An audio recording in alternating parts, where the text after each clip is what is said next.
preparing to live stream. And Zoom is saying we are now live, but YouTube isn't. So we'll just give it a couple of minutes. We are live. We are live.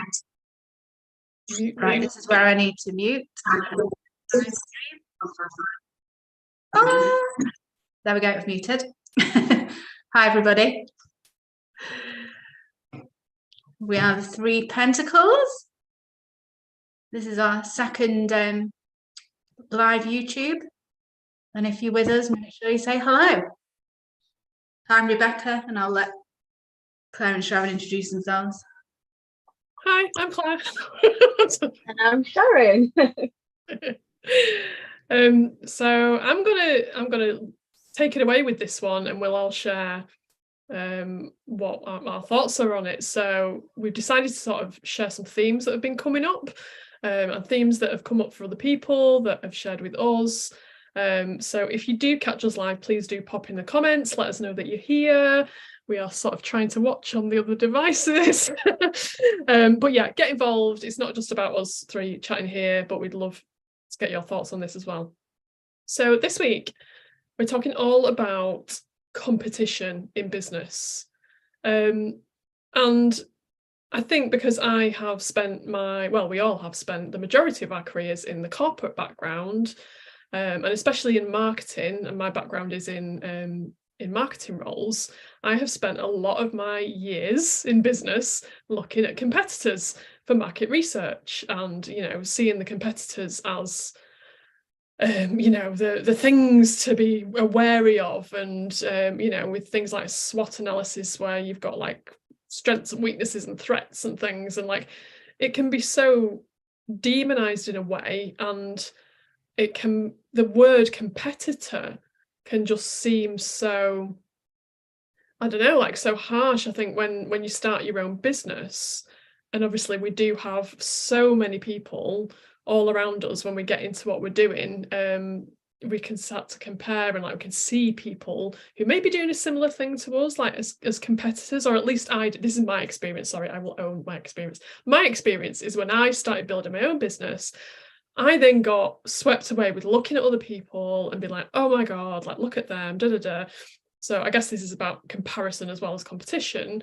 And then also sometimes like feeling like, oh, like that, I'm a bit worried that they're going to get there first, so I need to develop this first, as if we are actually in direct competition with each other, which is a bit crazy really, because at the end of the day, especially in like a business that you are the business, you are you, and you are really selling yourself. You are the business. So no one can compete with you really. Obviously you might have services similar, but it's just reminded me of like the power of your uniqueness in business. So yeah, that was like one thing I just wanted to touch on. And I guess we'll get into the other topic in a minute, in terms of collaboration. So seeing opportunities in collaboration rather than competition. Because in my world of feminine stuff, like the divine feminine rising on the planet at the moment, the femininity and the openness is rising, and there's so much more collaboration going on, and it's amazing to see. And actually just being open to that, I think there's so much more power in that, rather than thinking I've got to compete, I've got to be better, because this masculine way of doing things and just pushing on, thinking we've got to get at more offers, got to get more product, be the best, do the best, is actually driving us to burnout.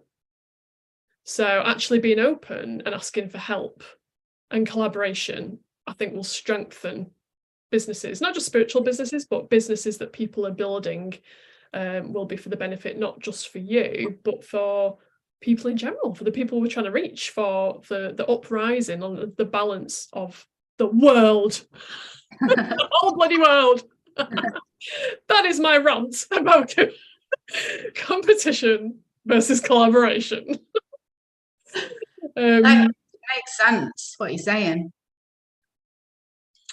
Because you obviously, Rebekah, you're from a background, I'll say obviously, but maybe not new viewers, but you're from a sales, like a very competitively driven background. Very. How do you feel? Like obviously you're almost 2 years into growing your own business, but what are your thoughts on that competitive vibe that's Well, going? yeah, I was in a very competitive environment when I was in IT software sales.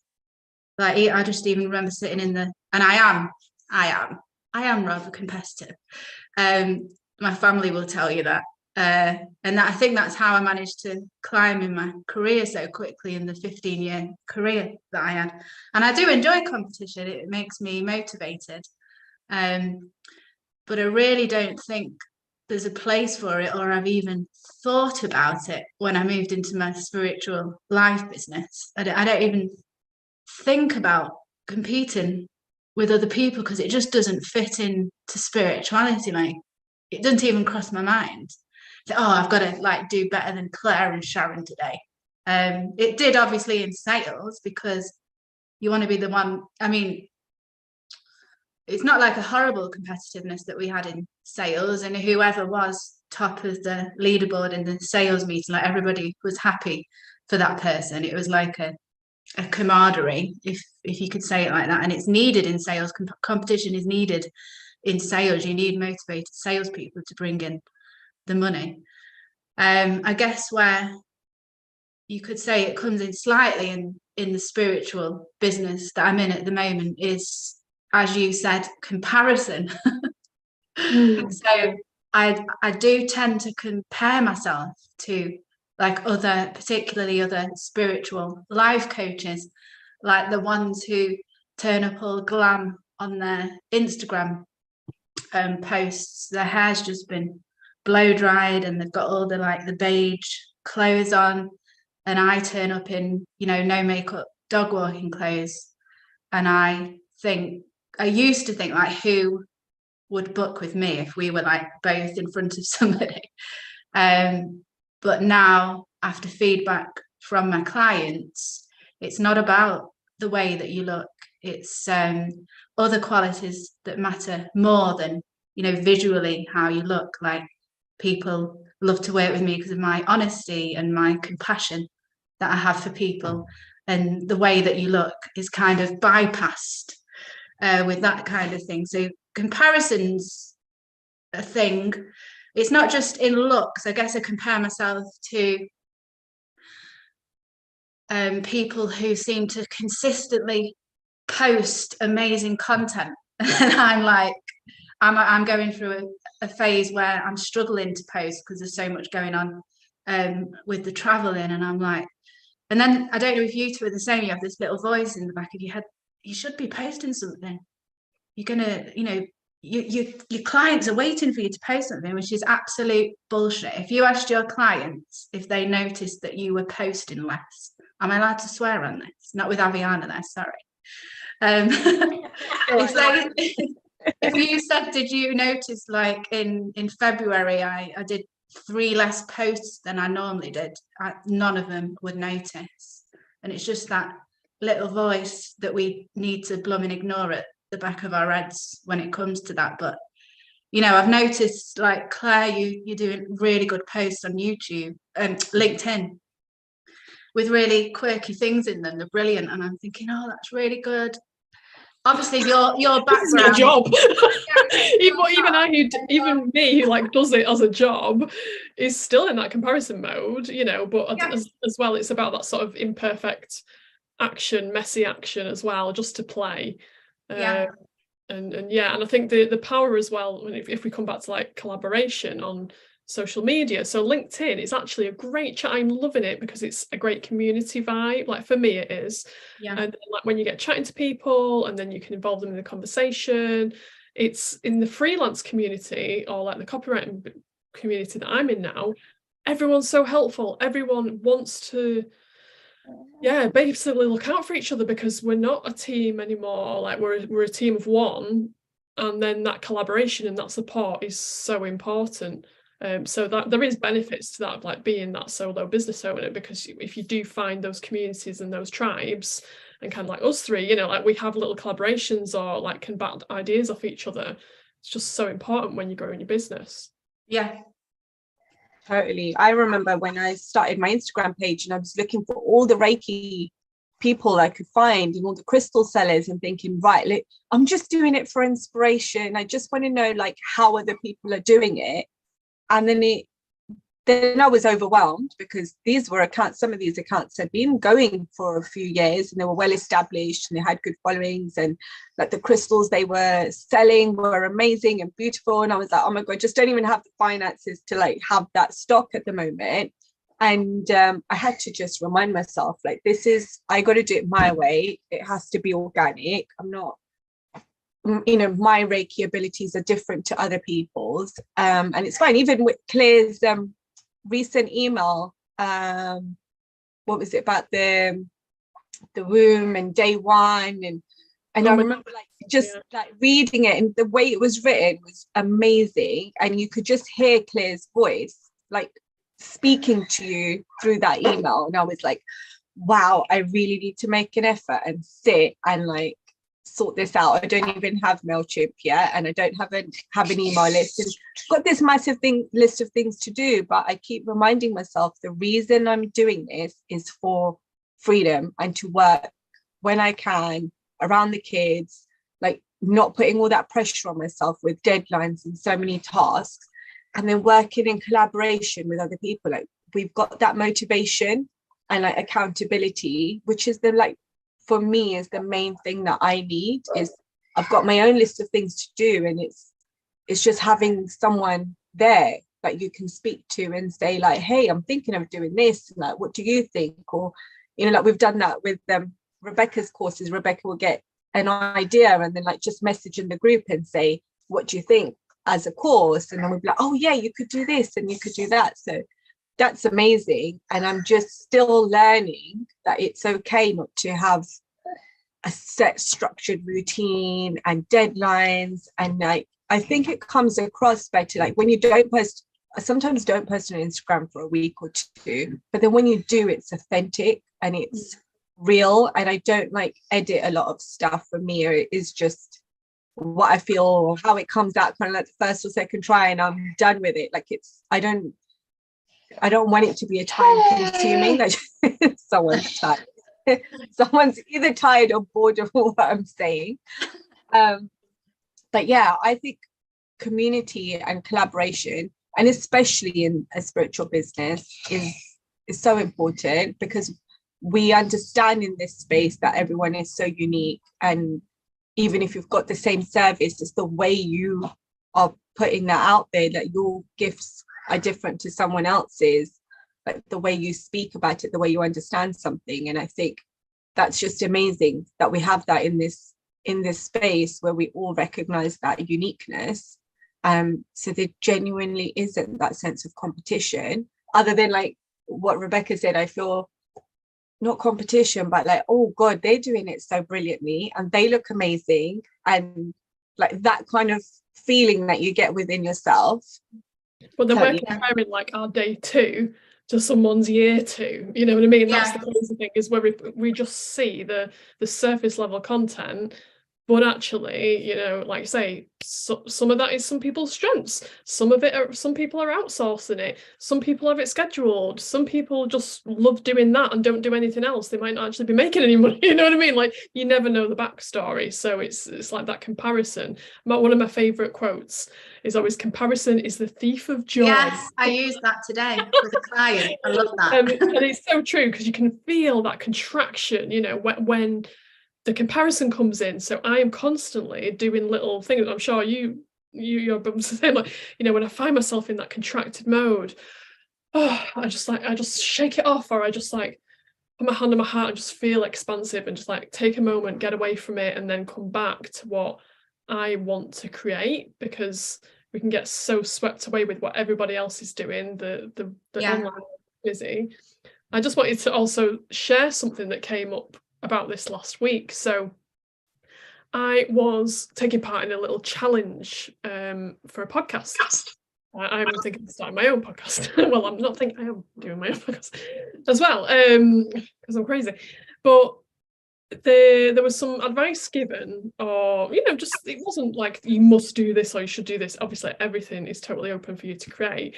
But there was a talk about like the format of podcasts and what you should be doing, or what you can choose. And obviously there were solo casts, there were interviews, co-hosting, like we're doing really now.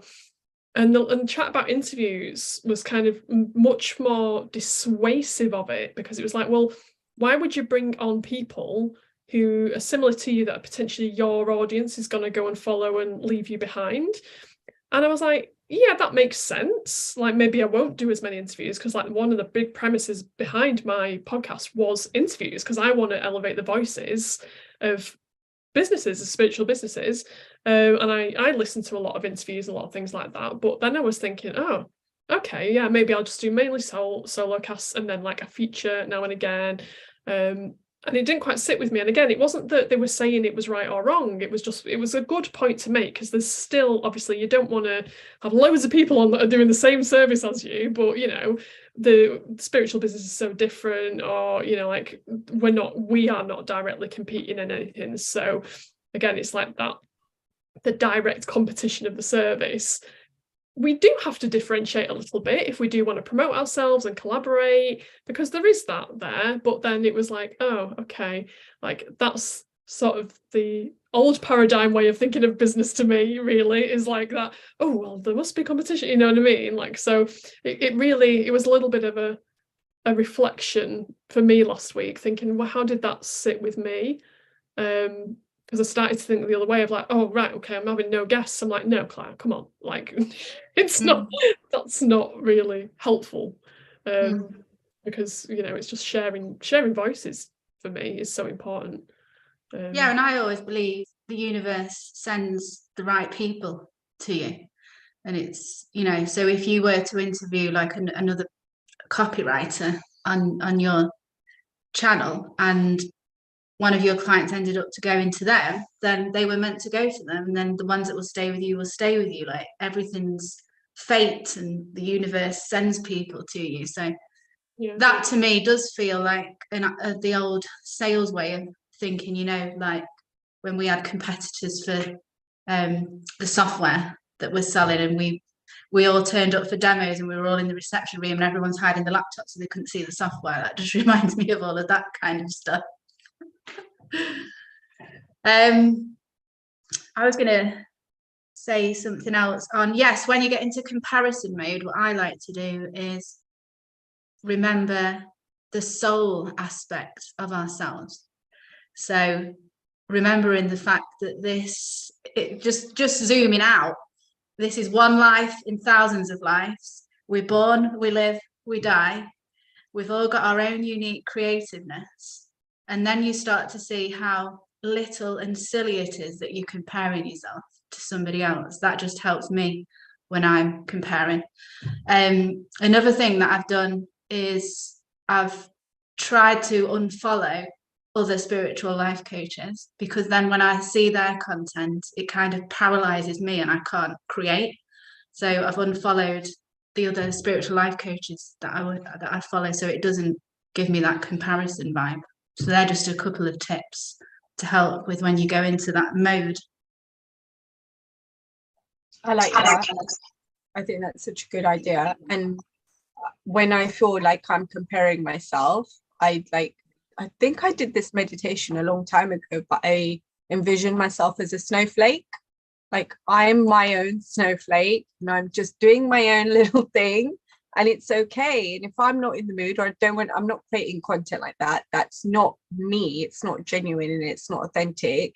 And whatever comes from me will come in the right time. Like, I always just trust in divine timing, and sometimes, you know, like the whole spiral and of how we flow and how we grow. And sometimes you do those rest, hibernation, hermit mode times, and you just need that time to recuperate. And then it's like, I could post things every day for a week and then nothing for a week. It's just, yeah. And we're all on our own journey, aren't we? So somebody will get to a destination quicker. And it reminds me, I'm probably gonna get this wrong because I always do. Is it the story of the turtle and the rabbit? The hare and the tortoise. That's the one. Claire will laugh because I used to do it all the time at Evergreen. Say the wrong thing, but yeah, the hare and the tortoise. Just Evergreen, just all the time. So that story is where the tortoise is obviously going really slow and the hare's going really fast, and they take different routes, but the tortoise actually ends up winning, even though he's the slowest. So you just can't predict somebody's journey and what path they're on. And somebody might be posting more content than you and you're posting less, but you're actually getting more clients because you're taking longer to think about the content. I guess that's the point that I'm trying to make. Yeah, it's like, well, again, another mantra for you, but yeah, slow down to speed up, absolutely. And I think even with my marketing strategy head on now, you know, there is definitely something to be said that smaller businesses, so we are the smallest of business because we are one person. Well, you've got Gary helping you, Rebekah. Yeah. Me and Sharon are a team of one. And there's something around like, if the smaller you are, the less sort of products and services and brands you should have. Should really focus on one or two things, and you should spend more time, I don't like the word should, but you know, like the smaller you are, the longer you should take on strategy, because really you're being a busy fool if you're just going around like doing all the doing. And obviously we've got to get stuff done, but this is what I'm sort of a little bit stuck with at the moment, because oh my god, I've spent so long being what's called a generalist marketer. So I do lots of things, I have lots of, you know, pulling lots of strings and stuff, looking after all the marketing strategy, PR, email, all the stuff. And now, like, the world's my oyster a bit, and I'm like, oh, I could do this, I could do that, and it's great, and the opportunity is massive. But I think there is definitely strength to just focus on something and just be bloody good at it. You know what I mean? I think it's like, I'm going to have a go at this, and I'm going to put something together, and I'm going to put my all into it, and I'm going to put together the strategy. All I mean by putting together strategy is like thinking of that service. Who is that person that's going to find the service? What are their points? What are you trying to solve? And like coming up with all those ideas, all that content strategy stuff. You don't have to write it all out, but at least having some kind of content strategy behind the thing that you are trying to build a business on will save you so much time, so much energy. I need to do that. And focusing. Well, hello, ta-da! I am going to be releasing Collaborate, Claire. around that. Definitely for small businesses and spiritual businesses, because is just like a passion of mine. But yeah, like actually just spending a day in your business, not on the business, in the business. And just going, right, what is the thing I'm offering? What, you know, and all of a sudden you come up with like 12 posts and it's done, you know what I mean? So it's like, it's worth taking that time to slow down. And I need to practice what I preach as well, because I get in the habit and then I go off doing something else and I go networking and and then like it's back to the strategy. So yeah, it's still very early days for me, but yeah, I think if I could give one bit of advice of like, when it comes to worrying about competition or anything, forget that. Just what is the thing that you're really passionate about, and how can you put your best into that and be your unique self, as we've all said, you know, put your flavor on it, put your twist on it, put your language in it, you know, put your personality into it, and that's what's going to help you be your own best competition, not anybody else. Maybe you could put a Zoom together and invite people with small businesses, and we'd all join it, and you teach us how to do don't start giving away my my strategy. Yeah, obviously it's early. I'm putting together some offerings and things. So, I'm not going to announce anything yet, there's no point. Yeah, I totally need to do that. I bought folders. I was like, right, this is for crystals, this is for Reiki. Let's like get focused, because I feel like I'm just all over the place, and I just need like my own structure and my own little system and what works for me. So I'm still at the stage of like actually taking this seriously. Like, this is it. This is actually what I'm doing with my life. But yeah, I'm enjoying it. I don't think anyone feels like they've got it figured out though anyway. No one's like, from the more and more people who are doing this and learning from other people, it's like, yeah, we can try and be the perfect business person or whatever, but it's never going to happen. We're human. So yeah. Well, I find that I'm perfect for like 1 month. I'll do a whole strategy for social media for a month and get it all scheduled, and then the next 2 months it's all falling apart and I'm not doing it. I just can't be consistent. So maybe that should be one of our topics: consistency in social media posts. Add that to the list. We've decided on next week's topic, haven't we? How did you phrase it, Claire? Because it was really good. Well, I guess it's sort of the stuff we're already talking about, but the good, the bad, and the ugly of social media. Yeah. Probably Instagram, because we spend a lot of time on Instagram. But yeah, just sort of obviously the positive sides and the not so positive sides of it, but and how to cope with it, and personally, and how to use I guess when you first start your own spiritual business, there is a bit of benefit from making yourself visible on social media. But if you're not used to talking on camera, like I was, because I had to do that in sales, I had to do presentations and demo videos. If you're not used to it, it's pretty difficult. So discussing how to be vulnerable on social media and how to show up and make yourself visible on there, and getting over that hurdle of not wanting to do it or trying to make everything perfect before you press play, which doesn't work. So we'll be discussing that next week. So do you want to mention anything before we go about, seeing as we're talking about collaboration as well as competition? Obviously, you have both been delivering webinars together for, I don't know how long, like 18 months.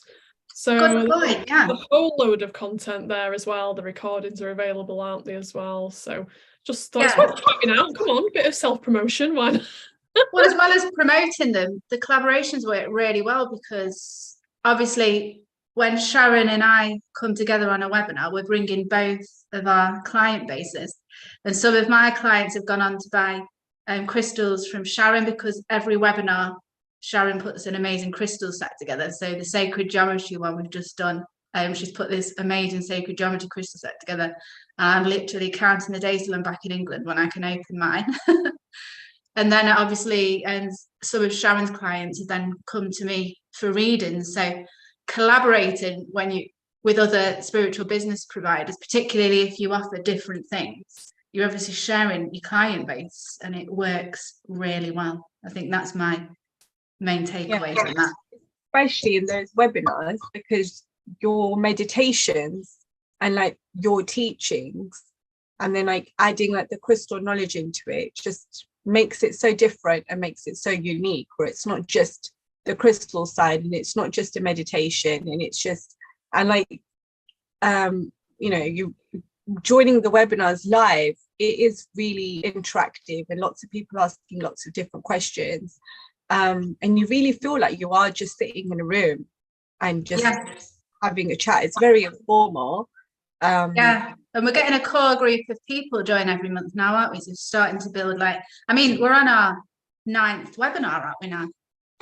So we're starting to build a little group that come together regularly. So it's nice for everybody that comes to have this regular get together whilst doing a bit of, like we did, an energy balancing meditation, so getting some healing, but also learning about like the magical properties of crystals, like bringing magic into your life. So I've really been enjoying that.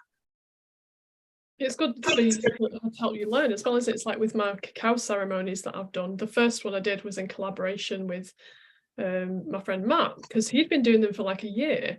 So it wasn't like, oh, you know, like there's very much like a willingness to collaborate with people, because again, we do all different things and skills, and like hosting something together, obviously you've got that bit of moral support then as well, that bit of emotional support, so that then helped me get the confidence to go and do things on my own. So if you're thinking of doing something, or a workshop or a webinar or anything, reach out to someone that you know, or just say, you know what, do you fancy doing this, and like work on it together. Then it just takes that stress away. And even my circles, to be fair, like I've started doing online circles. I've got one this Thursday coming up.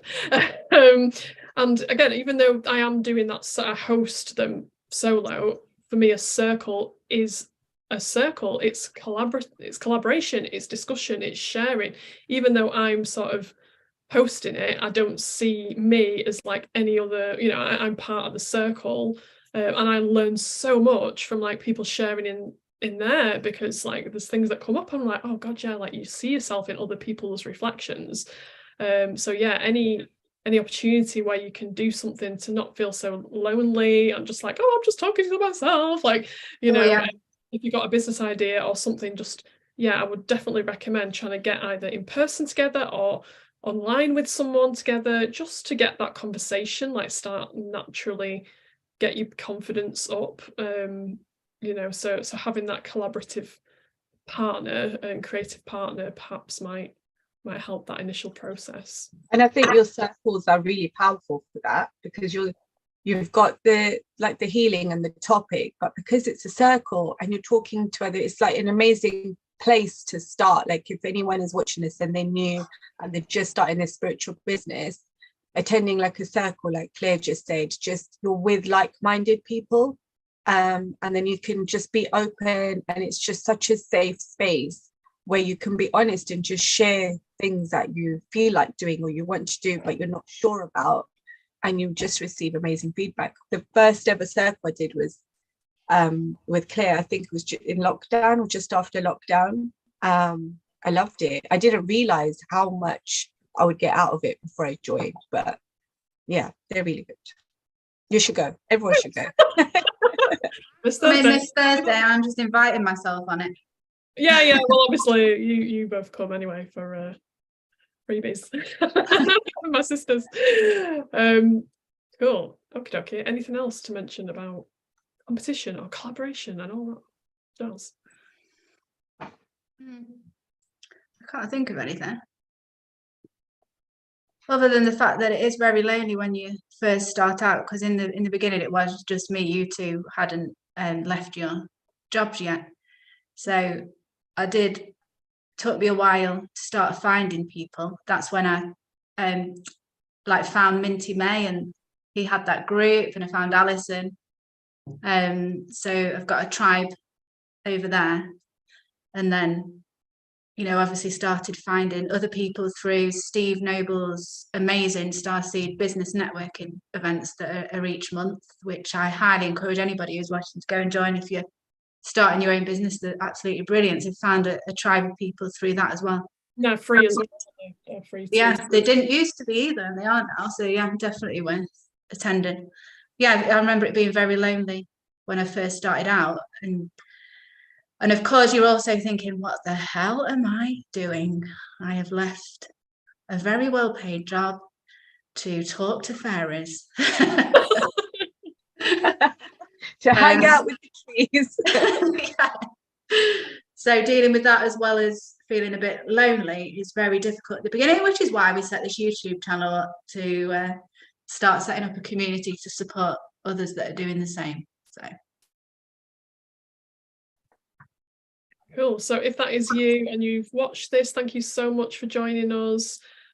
Please pop a little comment in and just let us know how you're feeling or your takeaway from this. Are there any other little tips that we shared that you found useful? Obviously all the comments and likes and things really help as well. Other people find it and connect. Let's find each other. So yeah, obviously all the people that see this were meant to have seen it, but yeah, we'd really appreciate your support. Yeah, I think that's it. I don't know what else to say to sign off of YouTube. What have I missed, Rebekah? No, it's fine. Just reminding people to like the video, to share it, to comment, to help it get seen, subscribe to the channel, click on the notification bell so you get reminded when we go live. And just a reminder that it's the same time every Monday night. So you could put it in your diary as a reminder to join us. And yeah, just help this channel to grow. It would be very much appreciated. Over and out, rubber duck. What? That's what you say at the end of a YouTube video. No, you don't. All right. Thanks to those that have joined us live, and we'll see you next time. Bye. Bye.